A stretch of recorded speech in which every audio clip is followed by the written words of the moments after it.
The wind ran like a hunted thing through the canyons east of Elkhorn Ridge, slicing across the sparse juniper and sighing through the teeth of broken buttes. Dust lifted and fell like old prayers. At the far edge of that wind, where land thinned into desolation, there stood a cabin, plain and weathered, its chimney leaning like an old man tired of standing straight. No one in town recalled when it was built or by whom. It had simply always been there, like the bones of the land itself. And in that cabin lived the man they called Holt. He was known for silence, not the stiff, prideful kind, nor the bristling quiet of men spoiling for a fight, but something older, gentler, a silence that had grown deep roots. He came into town twice a month, once for supplies, once for medicine. He spoke only what was needed, yes, no, how much, and nodded his thanks like a man who'd spent a long time in prayer and couldn't bear to waste a single word thereafter. Folks whispered about him. Some said he'd lost a family out west, swallowed by fire or fever. Others claimed he'd been a preacher once, before a tragedy unstitched his faith. No one knew for sure. What they agreed on was this: Holt kept to himself, carried pain like a second skin, and looked at the world with the calm of someone who had already lived through its worst. Then came the girl. She arrived in early spring, when the ice in the river broke up in great roaring sheets and the cottonwoods began to show their buds. Her name was Clara. She stepped off the coach at Dry Wells Station with a cracked suitcase, a shawl stitched in faded violets, and a limp that told of old injury more than illness. She didn't say where she was from. Folks didn't ask. Clara walked with the hesitation of someone unused to flat land, as if waiting for it to buckle beneath her. She found work at Marnie Eller's boarding house, scrubbing, sewing, boiling water for baths. She moved through her days without fuss, eyes lowered, smile flickering like a candle in wind. But when no one watched, she'd pause at windows and stare into the distance, toward the canyons. They met when the sheriff sent her to deliver supplies Holt had ordered: flour, salt, coffee, 3 tins of beans. Marnie had been busy nursing a bad tooth, and Clara, being the newest, drew the errand. She didn't protest. She saddled the mule, packed the items, and left just after dawn.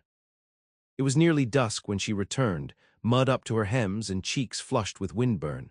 She didn't speak of what had passed, only nodded when Marnie asked if she'd found the place. But that night, Clara ate with quiet appetite and pressed one hand to her chest like something new had taken root there. No one knew what was said, if anything. After that, she made the delivery every month, never asked, just did. One April morning, Clara lingered at the general store longer than usual, tracing her fingers over the worn spines of penny novels while waiting for the shopkeep to finish Holt's parcel. A young boy, hardly more than 10, stared at her from behind a barrel of sugar. "Why you go all the way out there?" he asked finally. She glanced at him, then toward the door. "Because someone should." That was all, but the way she said it, soft, steady, like she meant it, carried the weight of a woman who understood solitude in her marrow. Spring deepened. The hills grew green, then gold. Wild lupins sprang up along the wagon paths. Each trip, Clara returned more wind-touched, more sun-marked, as though the land itself had begun to write its story on her. And Holt, he changed too, in the smallest of ways. He began to leave a stool near the fire when he knew she was coming, a tin mug already filled. Once he gave her a small bundle wrapped in cloth, dried berries, and a carved bone hairpin. She didn't speak of it to anyone, but Marnie noticed her wearing the pin on Sundays. Still, no one heard his voice. Not until midsummer, when Clara returned late and trembling, with a cut on her temple and blood on her sleeve. Her mule had spooked on the trail near Raven's Hollow, reared, and thrown her down a slope. She walked the rest of the way. When Marnie saw the state of her, she nearly sent for the doctor. But Clara shook her head. "I'm all right," she murmured. He took care of it." And for the first time, her voice carried a tremor not of pain, but of awe. The next morning, folks saw Holt ride into town. Not walking, not silent, not with the slow gait of a man keeping to himself. He came like something had torn loose inside him. His coat flapped open, his horse lathered, and his eyes carried the kind of storm that follows long drought. He walked straight to the mercantile, bought every strip of cloth and bottle of tincture they had, then rode back without a word. That night Clara didn't sleep. She sat by the boarding house window, staring out toward the east, not afraid, not waiting. Listening. And in her stillness, There was something sacred, like a woman who'd finally heard her name spoken aloud after years of being forgotten. By late summer, the air turned amber with heat. Cicadas rasped in the cottonwoods, and even the hawks drifted slow in the blue, as if the sky itself had grown heavy. Clara no longer came only to deliver. Sometimes she brought nothing.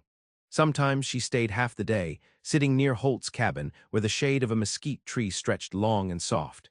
She stitched while he worked, mending tack, chopping wood, oiling tools with hands that moved like he was trying not to disturb the stillness of the world. He didn't speak, not yet. But when he looked at her, it was with a kind of reverence, as if seeing something he never thought he'd be granted again. There was no romance in the way they sat together, not yet. No touching, no smiles played for show. What passed between them was quieter, older, like the hush in a church after the last hymns faded. One afternoon, a storm crept in from the south, low and dark, its belly full of heat. Clara had just reached the cabin when the sky cracked open. Rain came down hard and sudden, washing the dust off everything, turning the land to clay. She stayed the night.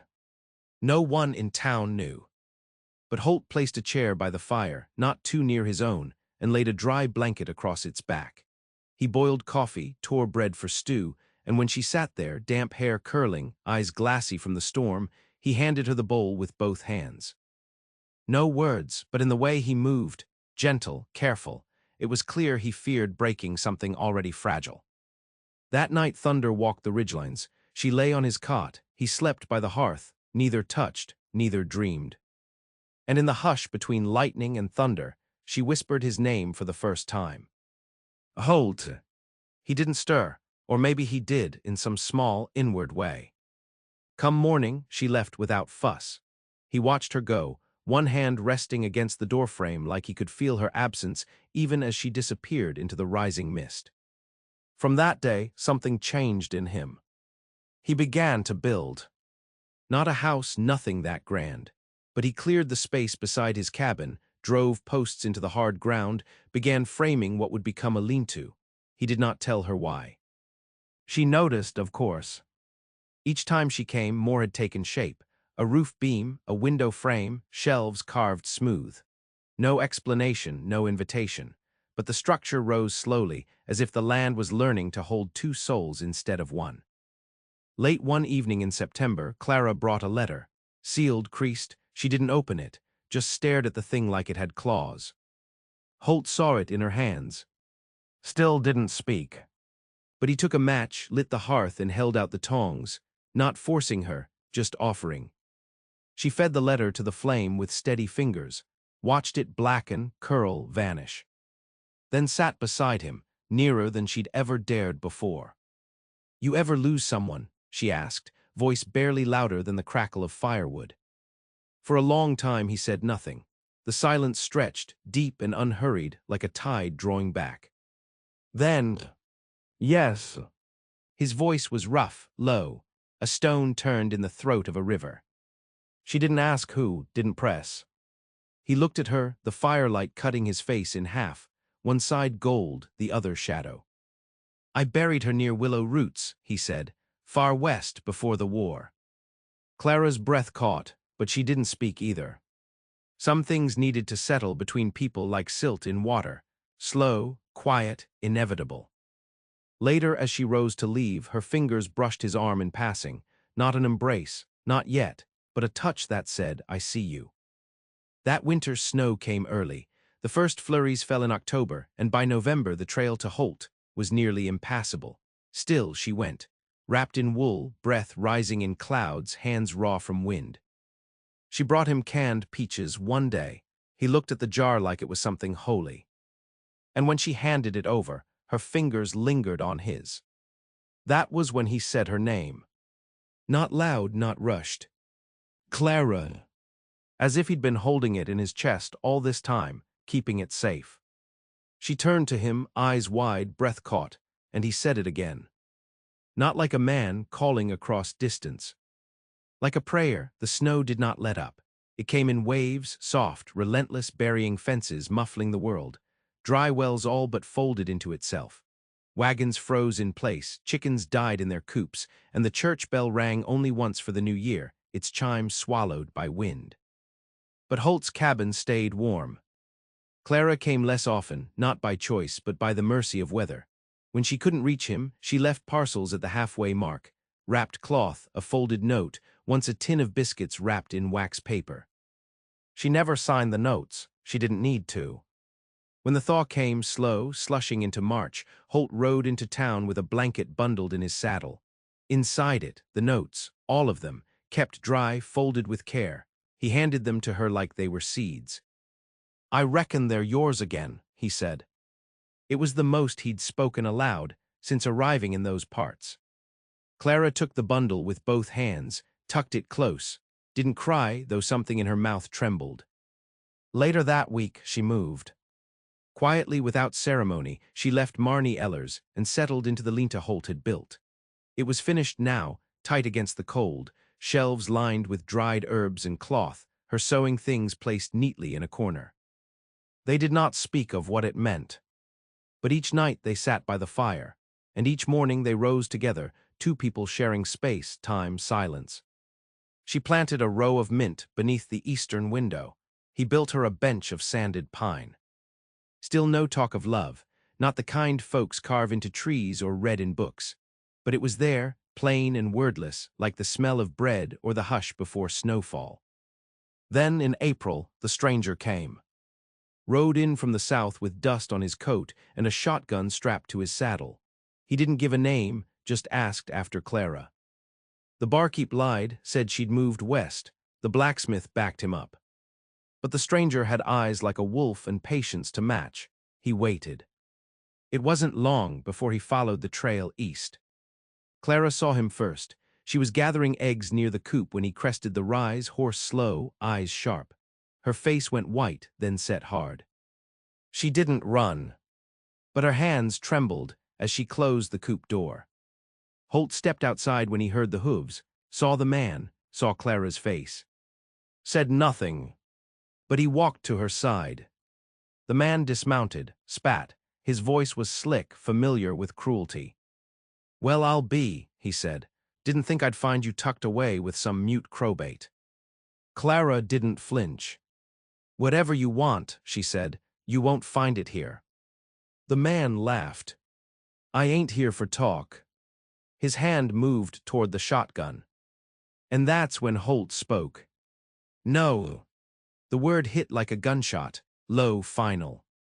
The man froze. And Holt stepped forward, slow, calm, but with something behind his eyes that hadn't been there before, a fire banked too long. "You brought pain once," he said, each word like iron struck on an anvil. "You won't bring it again." The man laughed, but there was unease in it now. "What are you gonna do, preacher? Pray me off your porch?" Holt didn't answer, just stood there unmoving. Something in his silence made the man hesitate, just enough. Long enough for Clara to step behind him, to lift the old hunting rifle she'd learned to clean but never thought to aim. She didn't fire, didn't need to. The barrel's presence, steady and sure behind Holt's shoulder, said more than words ever could. The stranger backed down. Left without a fight. Later she sat on the porch, rifle across her lap, hands cold. Holt brought her coffee, pressed the cup into her grip. "I should have told you," she said. "You didn't need to." She looked at him then, really looked. "I was afraid." His voice was quiet. "I still am." For the first time they reached for each other, hand to hand, palm to palm. And neither one let go. Summer found them together, not in declarations or ceremony, but in the slow unfolding of days lived side by side. They built a fence, not for cattle, but for wildflowers Clara had begun planting in erratic, hopeful rows. Bluebells, desert marigold, yarrow. She spoke to the seeds while she sowed them, as if asking permission. Holt watched her from the porch, hands wrapped around a tin cup, eyes soft in a way no one in Dry Wells would have believed. He spoke more often now, not much, just enough. Once he told her about the child he'd lost, stillborn, during a long, fevered night when the sky burned red outside their window. The mother died 2 days later. He buried them both beneath a weeping willow that never flowered again. Clara said nothing. She didn't have to. She simply placed her hand over his, and he held it there as if drawing warmth from a fire he'd long thought dead. She never told him her whole past, not all at once, but over time it spilled out in fragments. A brother who drank himself to ruin, a husband who used his fists to quiet his own failures, a night when she finally ran, limped, bled, escaped. Holt didn't ask for details. He only said, "You're not what was done to you." And she believed him. Late one evening, they sat beneath the mesquite tree, watching dusk roll down from the ridge. Clara had a scrap of muslin in her lap, embroidery half finished. Holt held a broken bridle he was mending. She said, "Do you think things can bloom where they weren't meant to?" He looked at her. Everything grows toward light. Her eyes shimmered then, not with tears but something gentler. And for the first time, she leaned her head against his shoulder. He stilled, then exhaled slow, as if he'd been holding that breath for years. They didn't kiss, not then. But they didn't need to. That summer the fence held, the flowers came, and Holt carved a swing from cedar, hung it from the low branch of the cottonwood near the coop. He never said why. But when she found it one morning, she sat in it a long while, swaying with her eyes closed, a smile blooming where old wounds had once lived. Then one night in July, smoke came from the west. Brush fire, fast-moving, fed by dry wind and weeks without rain. Clara smelled it first, woke Holt. They didn't speak, just moved. Packed what they could, her sewing kit, his mother's Bible, the carved hairpin, a canteen, the old notes tied in string. Outside, the sky glowed red. They turned the mule loose, tied the chickens, pen open, and just as they were about to mount, Clara stopped. The flowers. She looked at the fence, the soil, the blossoms just beginning to open. Holt took her hand. "They'll seed again." She nodded, chest tight, eyes wet. They rode east toward the river. The fire chased them, fast and greedy, until night turned to ash. They camped by the water, wrapped in one blanket, back to back, awake through the long dark. When dawn came, the sky was gray, and the world smelled of smoke and sorrow. But they were alive. And together, the cabin was gone. So was the lean-to, the bench, the swing, the fence. Charred earth stretched where their life had once stood, quiet and black, as if the world had exhaled a long-held grief. They stood at the edge of it, days after the fire passed, wind stirring ash around their boots. Clara wore a scarf tied tight over her nose, but her eyes were bare. Holt didn't speak. He took a step forward, knelt, pressed his hand into the soil. Still warm, but beneath it the ground held. Clara joined him, looked not at what was lost, but what might still be. A single bluebell had survived, wilted, scorched at the edges, but standing. She crouched beside it, touched a petal, her breath caught in her throat. "You were right," she said. Holt looked up. "About what?" "Everything grows toward light." That evening they camped beneath the cottonwood, its trunk blackened, branches stripped bare, but it stood, stubborn and silent, like him. Like her. In the days that followed, neighbors came. Quiet hands offering boards, nails, jars of preserved fruit. Marnie Eller arrived with a skillet and 2 sets of linens. "We heard," she said. "Figured you want to stay." Clara touched her arm. "We do." So they built again, not exactly as before. The new cabin was smaller, closer to the trees. The lean-to became a true room. Clara painted the windowsills blue. Holt carved a lintel with 2 initials, plain and deep. And though they never married, no preacher was called, no rings exchanged, folks in dry wells stopped saying Holt or Clara on their own. It was always the 2 of them now, said together like one breath. Through fall they worked, and when winter returned it did so gentle. The wind came softer, the snow didn't linger. On the first clear night in December, Clara stepped outside and turned her face to the stars. Holt followed, stood behind her with his arms crossed, watching the sky reflect in her eyes. "It's quiet," she said. He nodded. "Not empty, though." She turned to him, and this time she was the one to say his name. Hold. He closed his eyes, let it settle over him. When he opened them, he cupped her cheek, thumb brushing the corner of her mouth. Clara. No fire could take that word from him. No silence would ever claim it again. He said it like a promise, like a prayer. And she answered him, not with words, but with the simple, sacred act of staying. In the hush between the past and whatever might come, they chose each other, again and again, with every morning light. And that, more than anything, was how they healed. Together.